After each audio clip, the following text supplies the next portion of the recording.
And hello, everybody, and welcome to How I Read a Chart number 5, which is just a sequence. It's not, you don't have to listen to 1, 2, 3, and 4 first.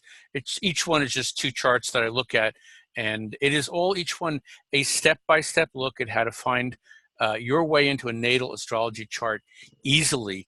I did get this technique sort of by taking something Stephen Forrest did in the back of his book, The Inner Sky, and sort of making it mutate and expand a little bit. The goal of this particular technique is to get to the basics of a chart. If you use this technique, you'll be in the front door and in the person's house and basically have a pretty good idea of who they are. There's always plenty of work that can be done afterwards. There's lots of nuances. So if once you've used this technique to get into the chart, you want to start adding asteroids or fixed stars or house rulerships or asteroids or other aspects like whatever they are, quintiles and stuff, or even derived houses. Those are things you add to nuance the chart. This will get you into the basic chart and get you a pretty good handle on who the person is. So here's how we go about doing it. Let's go to the first chart. And this is person A. They were born on May 10th, 1951 at 4:15 a.m. Okay, that's a little bit of a clue right there. Most babies aren't born at 4:15 or 4:30 or 4:45. So I'm taking that birth time with a little eyebrow raise. And let's see what we got here. The first look at the chart, I don't see anything terribly unusual, but everything except one planet is below the horizon. And that's going to suggest to me that somebody who is much more interior oriented than exterior oriented. As a matter of fact, the only planet above the horizon is Neptune, which is not exactly the most physically oriented Earth planet that you can get your hands on. So first glance, everything below the surface. Let's see what happens next. The next thing I do is I highlight the three important things in a chart. The basics that if you get your handle on this, you're already on your way. So starting over at the left, the ascendant is at 1 degree Aries, 52 minutes. And even though I take this with a grain of salt because the birth time is a little off, I do happen to know this woman. I'm pretty sure she's definitely Aries rising. No, I haven't rectified it, but I'm just letting you know. Her sun is in Taurus. Her moon is in Cancer. Now, right away, I'm seeing something interesting. The sun and the moon and the rising sign are all in one of the first 4 signs of the zodiac, which I consider the self-oriented signs. The next 4 are the couple signs, and the last 4 are what I consider the world signs. So we have somebody who's already somewhat self-oriented, which is neither good nor bad, just that's who they are. So the next thing I always do is I circle the conjunctions to get a handle, because conjunctions will always kind of ramp up the energy of any given planet depending upon what it's conjuncting. So take it one more step. Here we go. Starting over at the left, Jupiter is conjunct the ascendant. Kind of a lot of gusto up front. It's in Aries. I imagine this person will kind of bowl you over when you first meet them. Continuing to sweep counterclockwise, the sun is conjunct Mars. That's not going to be easy for Taurus. Taurus doesn't like to go charging around if it can avoid it. So it's going to be kind of an anger issue, unlikely, but still Taurus, settled, grounded, stubborn, unlikely to change, but Mars is in there. At the bottom of the chart here, we have quite a bit of a nutshell. We have Venus in Gemini, conjunct the moon in Cancer, which is the moon's happy in Cancer, and Uranus at 6 degrees, 5 degrees for the moon. That's pretty tight. So we're going to have some kind of wild emotions, unexpected emotions, and they're all conjunct the nadir, the IC line. So that's going to bring some chaos to her childhood. It's a woman, by the way, in case I haven't mentioned that. And yet she's going to want to have a beautiful home. Venus is down there, but it's in Gemini. So the sense is kind of a home is important to her, but the family she comes out of possibly more disruptive than she would have liked. And then we pop over to the right side, and now we have Saturn conjunct the descendant, which suggests somebody who's a little cool in one-to-one relationships, perhaps somebody who has to be careful they're not rushing into any kind of relationship. People with Saturn on the descendant, you probably shouldn't get married right away. You should wait until you're ready for it, you know, which is what Saturn is always about. Are you prepared? Did you do your homework? Are you ready? Okay. So the next thing I usually do at this point is I add in the positive Ptolemaic aspects, the strong one, which of course is a trine. Oops, went the wrong way. There we go. She has a trine from Saturn over to her Mars, and a little wide, but we can drag in the sun there too. So ideally, she should be able to get a lot of work done. Saturn trining Mars is a really wonderful connection. Saturn can help focus Mars so Mars doesn't burn out, and Saturn will keep it kind of a governor on it and make sure it's works well.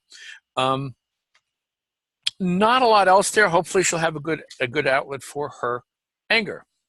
So the next thing I do is I add what are considered the challenging aspects, which are squares and oppositions. So here we go.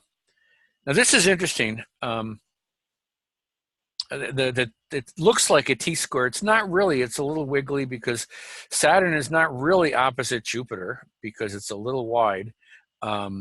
But they're both squaring that bundle at the bottom. Now this is going to bring some problems in because Saturn is squaring Venus, which can make somebody kind of detached, maybe not that connected to other people, a bit selfish perhaps.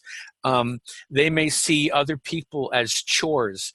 I find Saturn opposite Venus and Saturn square Venus.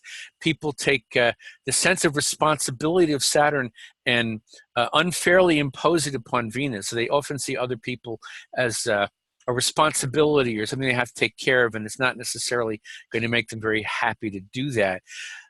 There's also kind of a bundle going on here with Jupiter is square the moon and Uranus. So these emotions are really kind of getting whipped up a little bit.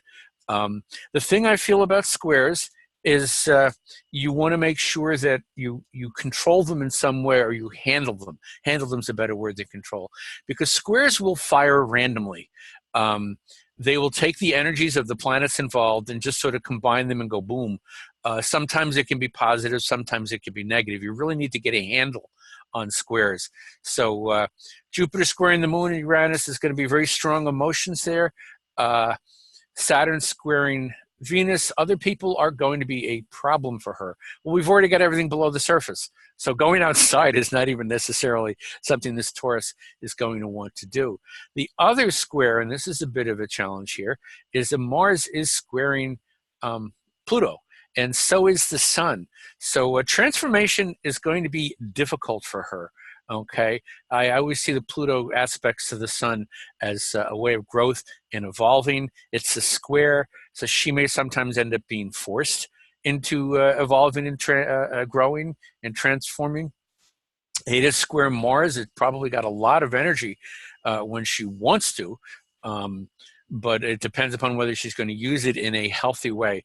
Also squaring Sun and Mars, you may find issues of domination with other people. There's maybe Pluto may be overwhelming. She may feel that she's forced to do things, or she may have the desire to force other people to do things. So that's kind of what we're picking up here. So kind of a self-oriented person, fairly emotional, fairly stubborn, with some challenges, because as I say, Jupiter is squaring the moon Uranus, which brightens everything up, but then Saturn squares Venus, which kind of clamps stuff down. So the next thing I do is I add the minor aspects, which are sextiles, quincunxes, and semi-sextiles. She doesn't have a lot of them. She's got Mercury sextiling Venus, which isn't bad for having a nice silver tongue and ability to communicate, ability to be charming. I will say that her Mercury is in Aries, probably very fast mind. It doesn't mean she's going to respond quickly. She's a Taurus. She'll think a lot. She may not always act immediately. The other sextile is Neptune to Pluto, which essentially everybody born from about 1945 until now pretty much has that sextile. So the opportunity is always there for all of us to make a transformative connection to our spirituality. And the quincunx. I don't normally make a big stink about quincunxes, but there's not a lot connecting and going on in this chart aspect-wise. So her Neptune is quincunxing or inconjuncting the sun, and quincunxes are basically the planets connected by a quincunx. It's like one of them speaks Greek and the other one speaks Hindu, and they have no idea what the other one's saying, but they still have to get along and work together in some way. So it's often difficult to connect them. It's not even like a square where there's friction or opposition where there's a battle. It's more like, huh? And so this woman's going to struggle to a certain degree with her spirituality, with her intuition, with her intuitive side, okay? So a quick couple other looks here. Neptune's in the 7th, so she's kind of got this delay the relationship, but with a Saturn on the 7th. But she's got Neptune, and that means she's kind of going to look for an idealistic sort of relationship, okay, which is going to be an interesting challenge. So the next step, there are 5 categories. This is what everybody asks about. What about my career? What about my relationship? What about my health? What about my family and my home? What about my finances? Now, what I do is I take all these words, write them on the chart, and then I add the some of the aspects that would make sense with that. So let's take it to the next step. Okay, so let's start at the top. Career. She's got a Capricorn midheaven, suggests sort of a delayed career perhaps. Her Mars is in Taurus, so there's the steadiness to her working. If you want something done, she'll finish it. As it turns out, I don't know about the earlier part of her life, but she's actually taking care of, the job she's getting are taking care of people that need assistance, like elderly people, elderly residents, people that need a nurse, a visiting nurse. She's not a nurse, but a visiting caretaker of some kind. She's 67, and yet she's taking care of older people, which I see there in her career. Otherwise, career-oriented, probably some sort of a traditional career, formal career, nothing too offbeat, just career-wise. Relationships, this is where a problem kind of comes up for her. Saturn is on her descendant. There's going to be, it might attract her to established people because there's a Capricorn energy there where she's not going to be attracted to will-o'-the-wisp kind of people, and yet Neptune is in the 7th house, making her kind of very idealized at the same time, which is she's going to have trouble kind of tying the two of them together. Now Mars, which is the physical side of relationships, so to speak, is trining Saturn, which has got a nice kind of control quality there, but it's squaring Pluto. I suspect there's going to be some power struggles in relationships. She's got a Cancerian moon. Her emotions are going to be more important. She's got a Taurus stubborn quality to her. So I think that when relationship issues become a problem, she'll probably just sort of hunker down and hang in there like a Taurus that doesn't want to change. And again, that Saturn is squaring the moon and Venus. It's a little wide for the moon, but it's squaring Venus. So other people are responsibilities to her. So that's a challenge to her. And we'll get into some of the things I know about her in a pinch. Health-wise, Sun's conjunct Mars, it's always kind of a good, vibrant quality to it. Sun conjunct Mars or Sun conjunct Pluto are both kind of a healthy, robust kind of a person. I'm going to say Saturn is in both of them. Saturn is in the 6th house of health too, which to me would suggest any illnesses that she could possibly get might involve limitations of some kind. I don't know of any illnesses she has that would qualify as that, but you don't have to get an illness just because the potential is in your chart. Also, Jupiter is conjunct the ascendant. Health-wise, robust, upfront, jovial, overweight. Jupiter conjunct the ascendant in the 1st house will have a tendency to put on some weight.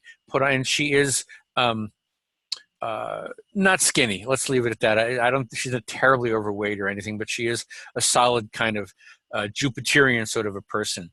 And health-wise, moon conjunct Uranus, you're talking about somebody who's although she may be strong and intuitive and independent with that, she's also going to be kind of have high nerves. She's going to have to learn to control her emotions. She has to watch her diet too, with Jupiter squaring the moon is a tendency to overeat, a tendency to maybe eat the wrong things. When Jupiter goes bad health-wise, you start seeing liver issues, organ issues, and weight issues. And of course, and Mercury in the first house does give you a certain amount of nervous energy up front. Now, down at the bottom, we have family and home. Well, Venus is in Gemini in her third and fourth house. So there should be a kind of attractiveness to the home she lives in or the home she grew up in. But Moon conjunct Uranus is quite a challenge to have in your fourth house, because the moon's happy down there and Uranus is up there shaking it around every time it turns around. Every time this person gets comfortable, something surprising, something unexpected happens, something can kind of make her a bit nutty with her family. She doesn't have a lot to say kindly about her family. Saturn is squaring the moon. It's wide, but it's squaring Venus too. It's squaring the nadir. There's estrangement from the family. Saturn is pulling her back. Saturn is kind of keeping her at arm's length and not letting her get close. She doesn't really talk to the family much. Dad was, as I understand it, a miserable person as far as she was concerned. Venus squaring Saturn. Sun squaring Pluto. I'm not surprised. Dad was a challenge. Again, Venus square Saturn. Again, not necessarily a giving person. People seem to be a responsibility, or sometimes she'll see them as a chore, because we're talking about a square, and therefore it's like, oh, people are drag. You got to do stuff for them all the time. So I will say that she's her fixed qualities have really kind of given her some issues with her family. I've recently been in contact with her. She doesn't like her brother, reminds her too much of her father. And he recently, out of the blue, said that he was concerned of what might happen if him and his wife died at the same time. So he wanted to make his sister, this woman, a beneficiary. And she contacted me and said, like how he thinks I'm going to like him just because he gives me some money. The brother has reached out and tried to establish a relationship with this woman. She will have nothing of it. There's a stubbornness here that I think I have tried to counsel her and suggest that forgiveness is healthier for the person doing the forgiving. I mean, it might be good for the person getting forgiven, but it's important for the person doing the forgiving. And I don't think she quite gets it. She still carries a very strong grudge against everybody that's ever wronged her. So you've got the Mars conjunct Sun in Taurus. Can't imagine why she'd be stubborn and angry all the time, and squaring Pluto. So there's this grudge, and that's also in a fixed sign. There's this grudge-like quality of feeling people control her. People are difficult to get along with. So she's definitely has trouble letting go of stuff. That's one of the reasons I point out the Neptune quincunx the Sun. There's kind of an awareness of spirituality. She's studied some astrology. She's kind of aware of these things, but she's always got one eye raised and never quite really plunging in. So this is something she can't quite get into. Money is important to her. Not only is she a Taurus, the Sun is in the second house, but it's conjunct Mars, and so the sort of tends to go right back out again. Mars will spend, the Taurus will save, so there's probably a tendency not to be able to hold on to her money particularly well. Hopefully Saturn can help her there. And the Sun, yeah, because I mentioned the Sun is trining Saturn, but it's also the Mars and Sun are squaring Pluto. So again, even the way she makes money might be very challenging and difficult for her. I have suggested her North Node is in the 12th house at 16 degrees Pisces. Again, something calling for her. I see the North Node as a direction you grow and evolve in this life if you want to go in that direction. I don't consider karma necessarily, but it is a direction to grow. And in her case, expansion into the unconscious and opening up to other people and learn to be empathetic is there. I don't know how well she's doing with that. I think she prefers her south node. I find it interesting that she does a lot of dog rescue. She has at any point 3 to 6 or 7 dogs in her home. You want to go to small pets.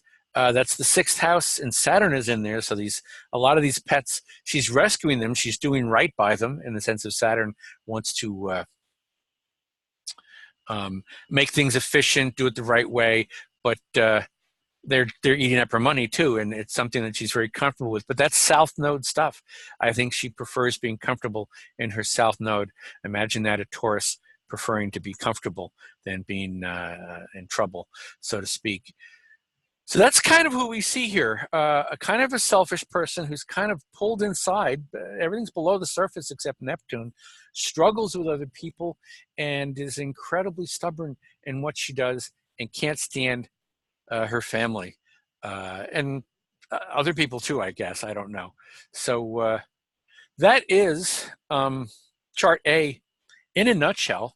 And if anybody wants to ask questions about it, or that gets you in the door. I mean, there's obviously fixed stars and asteroids and rulerships. I mean, the ruler of her ascendant actually is the Mars conjunct her sun. So that anger and that action is kind of important to her. Any questions, anybody, about this particular chart? Does it make sense what I said? Anything you want to ask?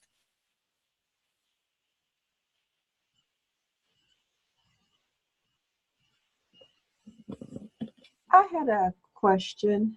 Sure. Do you see that Saturn? Is that Saturn? That is Saturn in Virgo, right? Yes, indeed. Okay. Do you see that as being conjunct the South Node?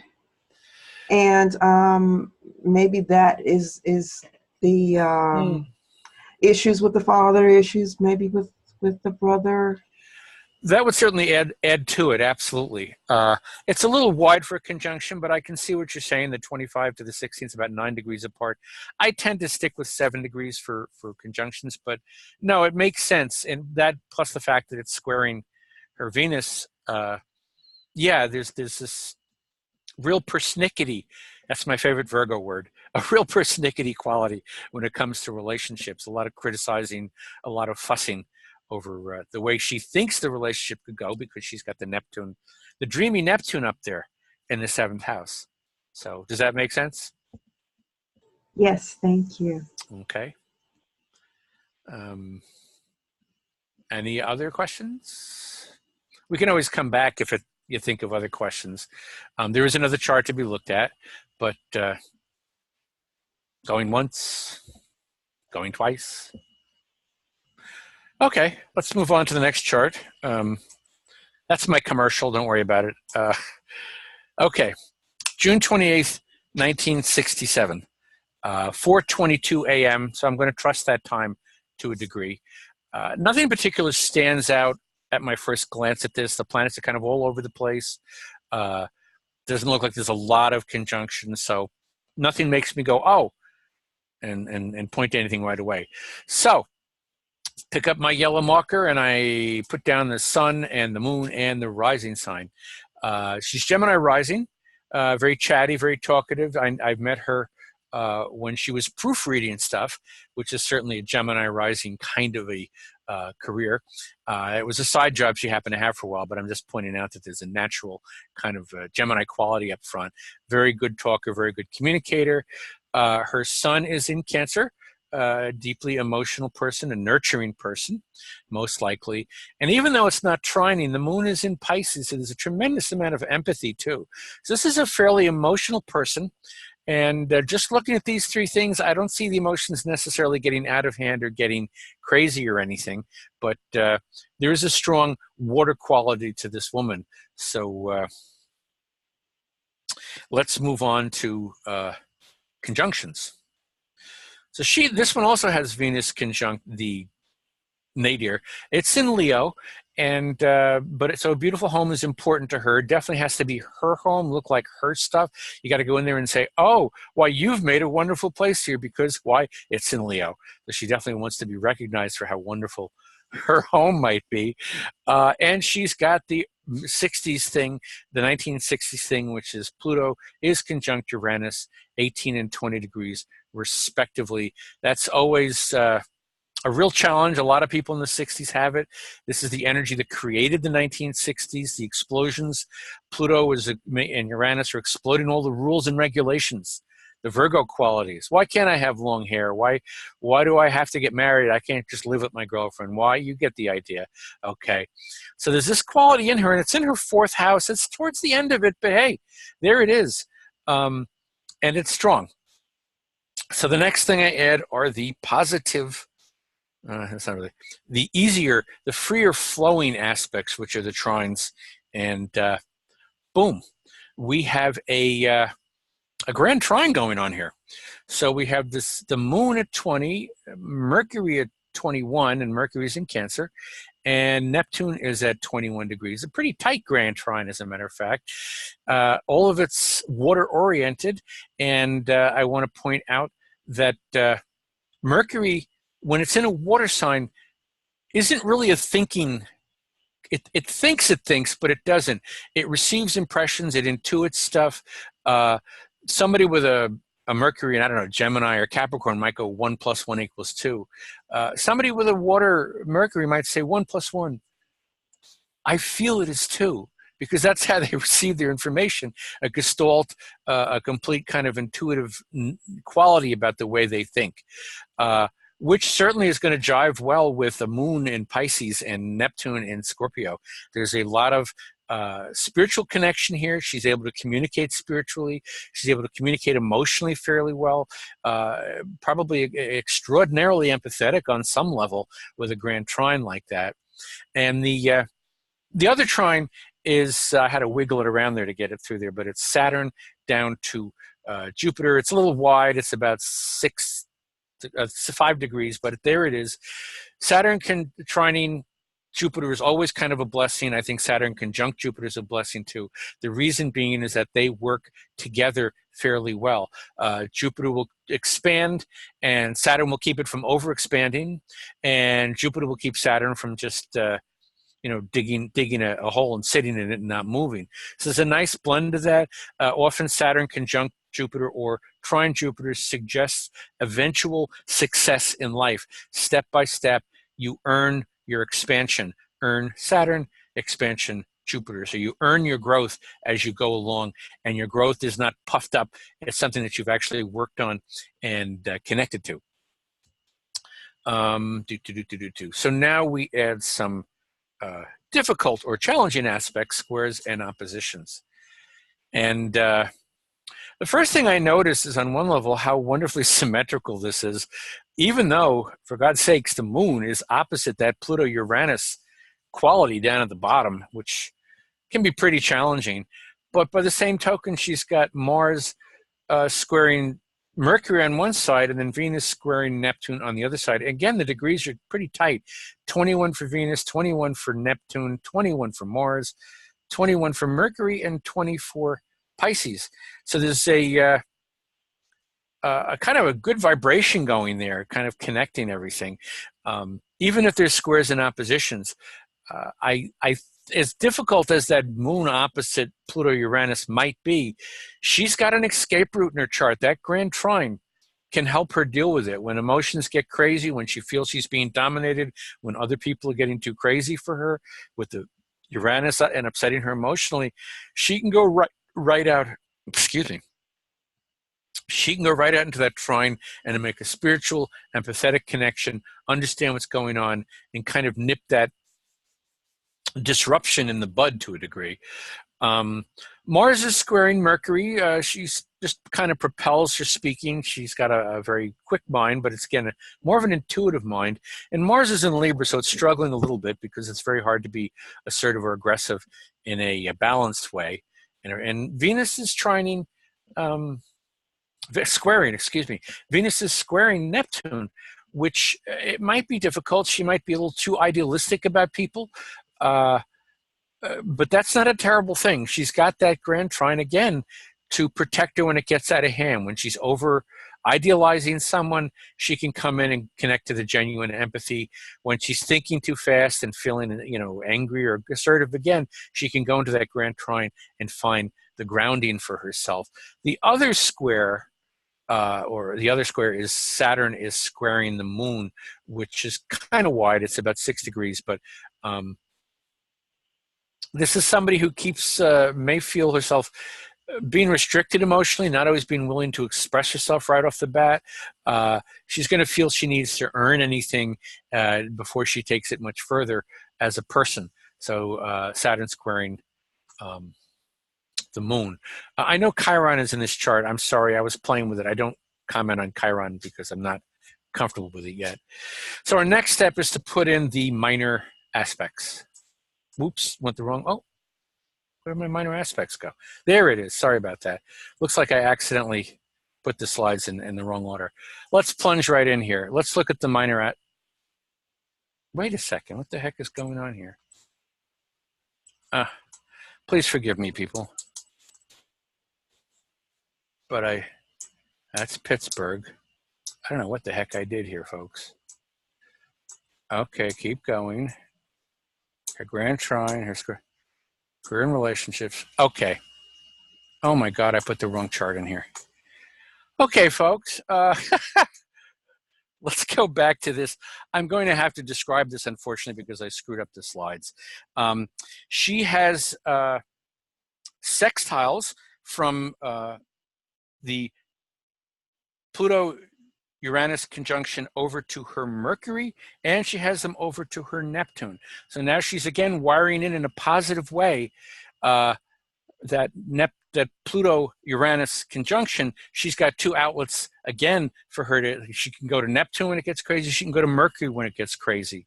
I also want to add that Venus is sextiling Mars in her natal chart, so that adds a wonderful quality of being able to deal with male and female at the same time. So we're seeing a real pattern here of everything kind of getting very symmetrical. Mars sextiling Venus, Venus sextiling, excuse me, Neptune sextiling the Uranus-Pluto.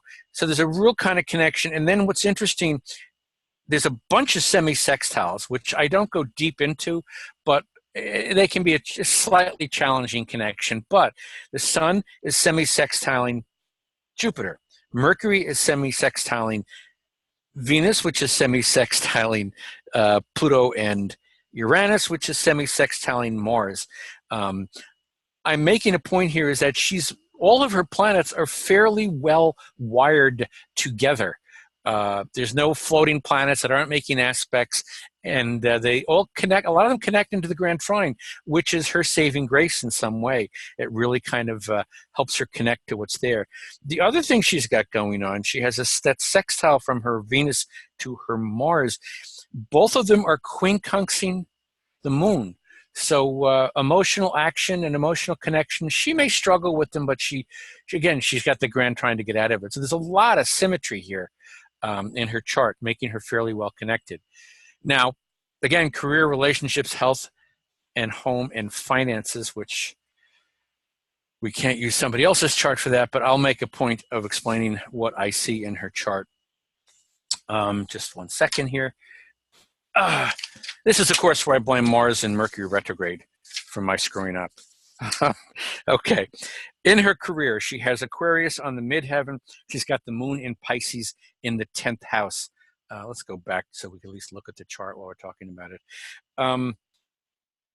What she does as a career, she's a documentary filmmaker. But she makes documentaries about social issues and things that need to be, unusual things that need to be paid attention to. So we have Aquarius. It's a very unusual career. She's serving the world in some Aquarian way by showing us documentaries about the way things are happening that we may or may not be aware of. She's got the moon in Pisces, which is certainly adding film. Pisces in the 10th house, film is a natural kind of quality to it, and there's a wonderful caring quality of her moon in Pisces. So the documentaries are very kind of loving and attempt to be healing and put the information out in the world as it needs to be. Career-wise, her her Jupiter is in Leo, which is usually somebody that can make a fairly decent leader, because they can expand and they can take the attention. So the There's a potential there for being a leader. I don't know her well enough to know if she directs it or sets up the documentaries or what exactly she does, but she is involved in a team and she does work with them fairly well. The only other issue in career, Mars Libra, she does very balanced work. Well, if you're doing a documentary, you don't want to necessarily, you want to present the truth. You don't want to present a one side or another side. You want to kind of really focus on the story. So I think the Mars in Libra helps her give a fair picture of what's actually going on in the world. Relationship-wise, her Venus is sextiling her Mars, so she gets along with men and women. Venus is squaring Neptune. She may be a little idealistic with people. Or the other way to do it, I say too idealistic, and it's kind of negative. Maybe she just simply sees the best in people. She sees what everybody's potential is and what they can do and where they can go and how they can manifest it. So I think that's a fairly strong element in her chart. What else we got here? Also, she's got Sag on her 7th house cusp.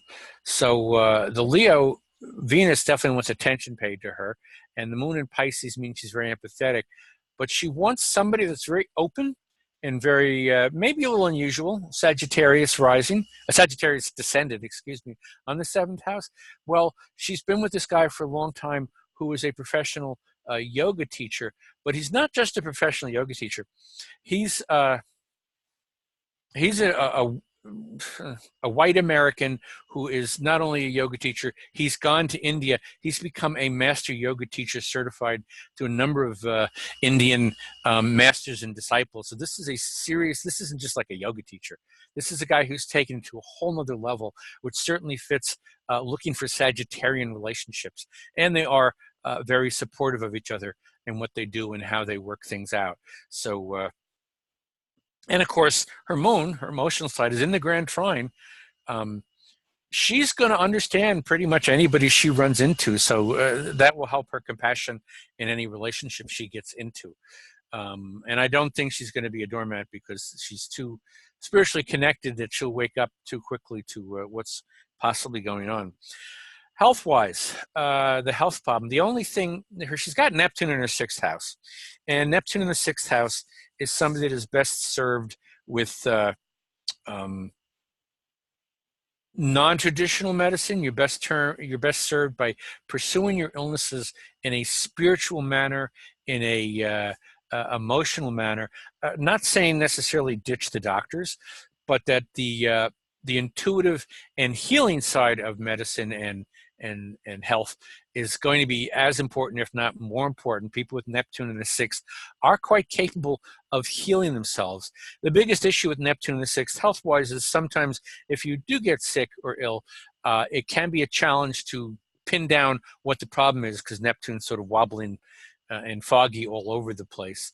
But it's also interesting that her workplace, that's the other part of the 6th house, is in Neptune too. So again, we're getting this filmmaking, collaborative, intuitive, excuse me, caring quality in the work that she does and how she gets about doing it.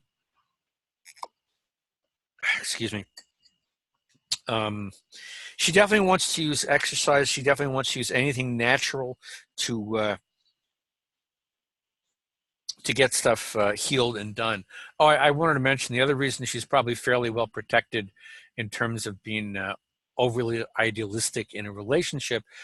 Venus is in Leo, and I don't know if you guys have noticed this, but you cannot talk anybody with Venus in Leo into anything they do not want to do. Even if it's Venus, they're still not going to be talking to things they're not interested. So this is a protection for her, or a smooth flowing quality rather than the word protection to her in relationships. Family-wise, strong parents, odd parents. There's a quality of rebellion against the parents. You've got Uranus and Pluto opposite the moon. That's mom. It's in the 4th house. So there's kind of this rebelling quality, but that also puts kind of weird parents down there anyway. So I know she had unusual parents in the sense that they were bohemians. She actually has good relationships with her relatives in general. Jupiter is in the 3rd house of immediate family, brothers, sisters, you know, the neighborhood kind of a thing. And it's trining Saturn, so she gets along with the family, she gets along with her folks. They are a little strange and offbeat. Happy early years, you know, Jupiter in the third house against implies that the early years worked fairly well and for her. Trying to see what else she rebelled against. Strong dad.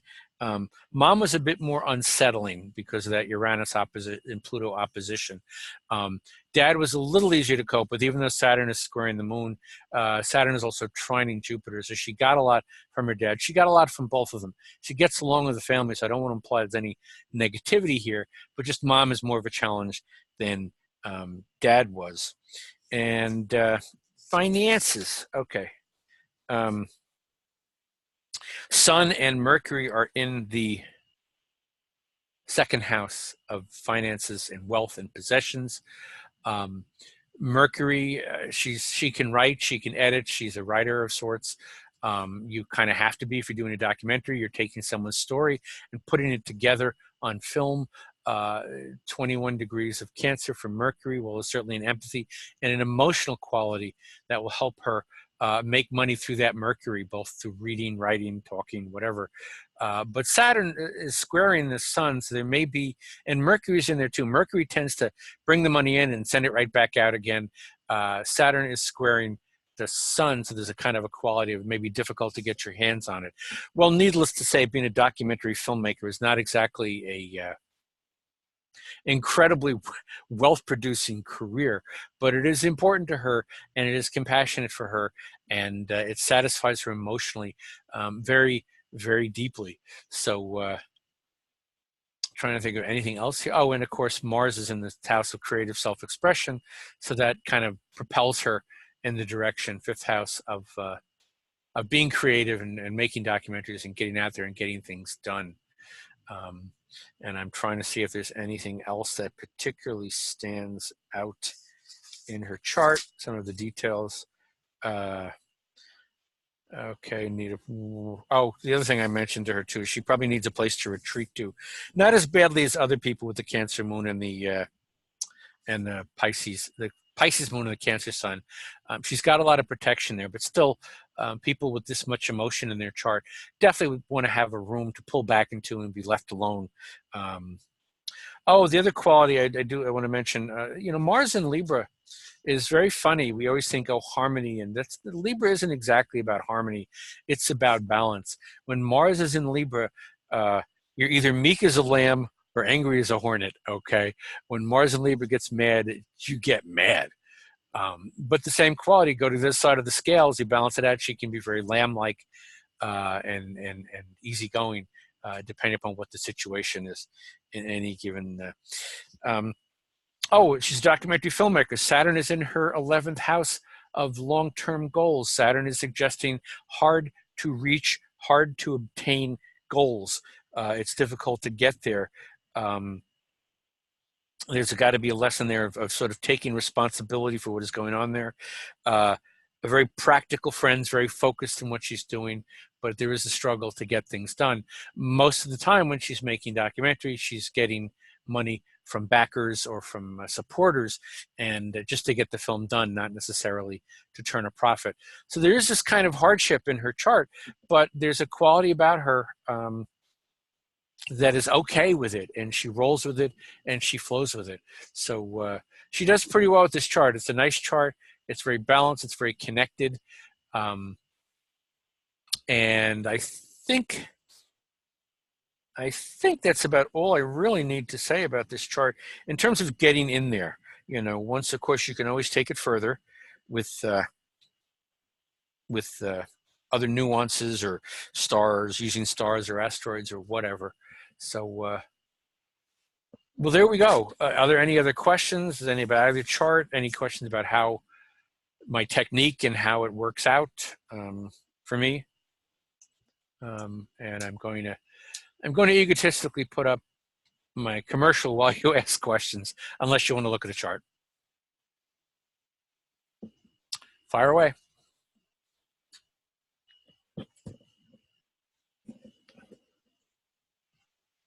I am still on the air, right? Yes, yes, we're all Oh, here taking it in. okay. Okay. It was just so very silent. I'm like, uh-oh. I So, know, I know. Sometimes I don't know, we're not great for asking questions sometimes. Oh dear. And so any questions from the audience or comments you'd like to make on any of those charts?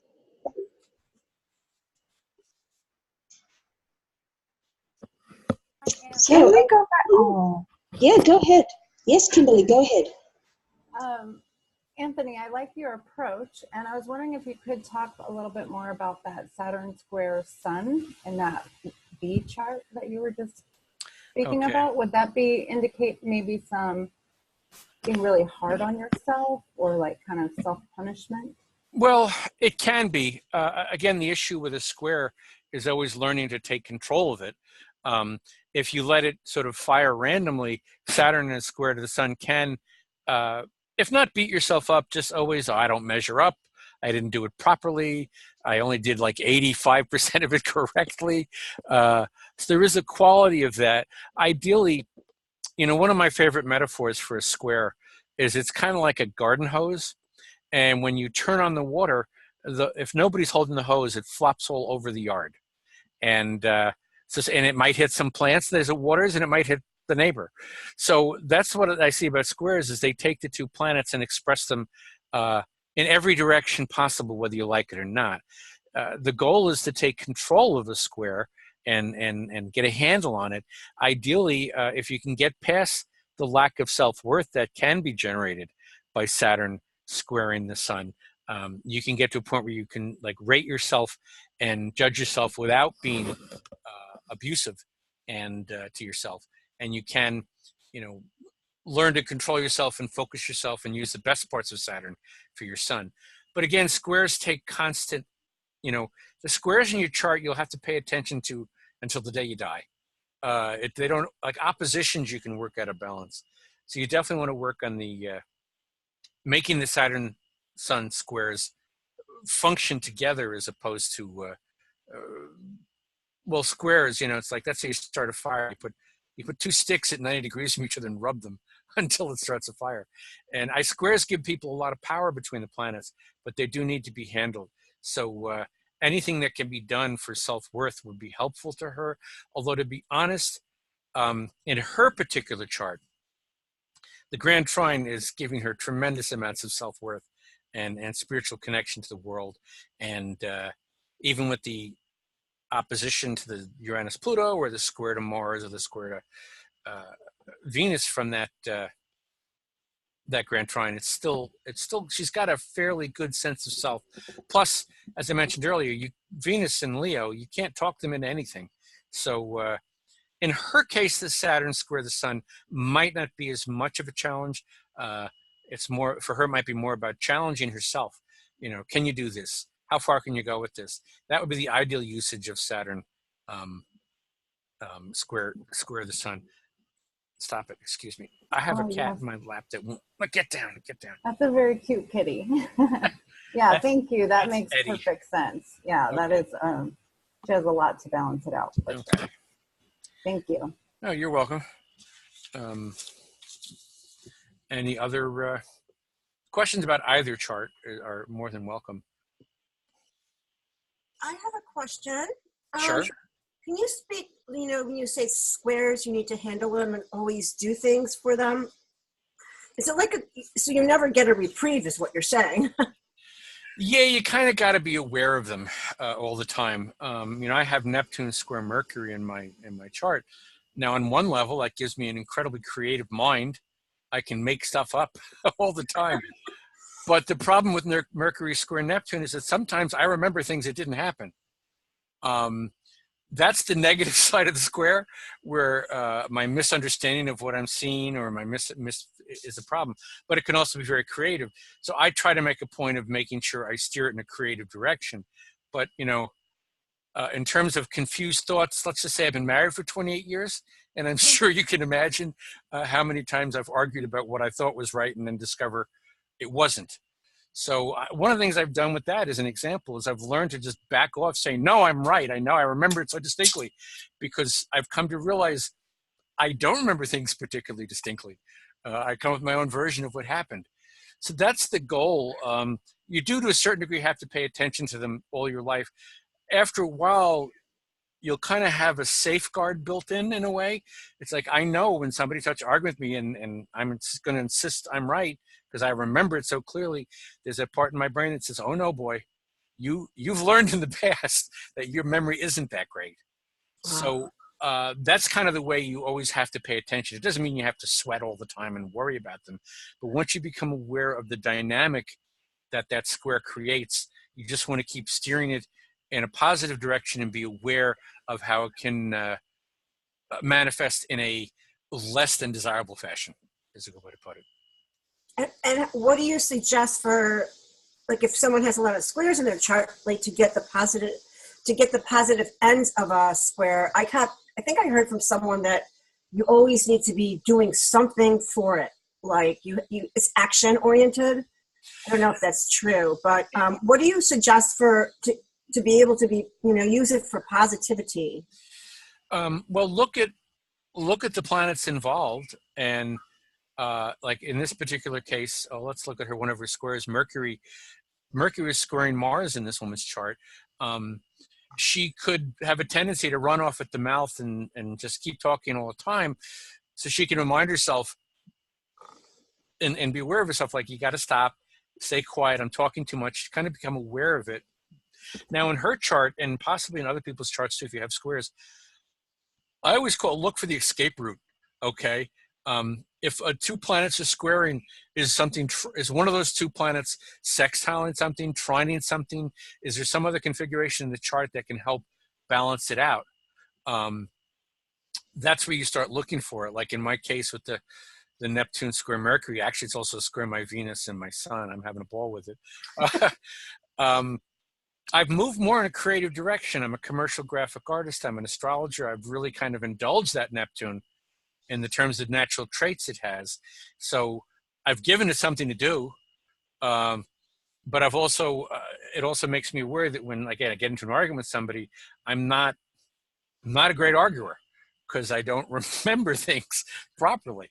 So I just learn, like, back away from that. So that's the goal, is to find how it can go wrong and then how it can go right, and kind of be aware of it. And if you have a planet, I have hold on a second. One of my solutions with my Neptune square Mercury, Pluto, Mercury, Sun, and Venus is that my Sun and Venus trine and Mercury trine my Moon. So I find that I can usually, if I head in an emotional direction and trust my gut instinct, it'll be better than me trying to think, because Neptune's squaring my thinking, and it's sort of fogging it up, Fogging, and I can go to my emotions and really kind of ground myself there and listen to my intuition. It's taken a while. I'm 67. Believe me, I was a bull in a china shop in my 20s. But after a while, what happens sometimes is you get tired of what happens with the squares, and you sit there going, like, what do I do to stop me, in my case, always getting into fights? Or maybe her case, she could be quite a battler too. She's got Mars square Mercury, so she may have to remind herself, should I pick this fight? Is this the fight worth going for? So there is kind of an awareness that always has to be there with squares, but look for your escape routes, other sextiles, other trines to other planets, or either other good positions in your chart, and try to find the positive way to manifest it while being aware of the negative way it could manifest, if that makes sense. Brilliant. Thank you. Yeah, my pleasure. Actually, one quick side thing about the squares, as long as we're on it, I have Moon square Pluto in my chart. I heard that. And when I was younger, I could be very emotionally dominating to other people. But I've tried to back away from that. I've tried to be aware of it. And now I often use my Moon square Pluto as an astrological counselor, where I end up helping people make emotional connections and ideally going and transforming as they go along. So in my mind, hey, stop dominating people and let them find their own path. But I can help them along that path, because my Pluto can connect to my emotions, and I can pull them along and help them show a path. So that's another way of looking. I just wanted to come up with a different set of planets to give another example of how to handle a square. Thank you. Okay. Okay, any final questions? Anthony, could you just stop the share at the top of the screen there? Okay. Just Oh, no, keep it on that one. No, keep it on your contact Okay. details. Yes, of course. That's how you can contact me if you want for any particular reason. And I stopped the share by hitting the share No, button. no, leave it here. That's okay. Okay. So how are your Cosmic Tuesdays interviews going? I'm having some audio difficulty, but they're doing very well, actually, for the most part. Just so people listening on Monday evenings, Mm-hmm. I have a show called Cosmic Tuesdays. I did mention Neptune square Mercury, right?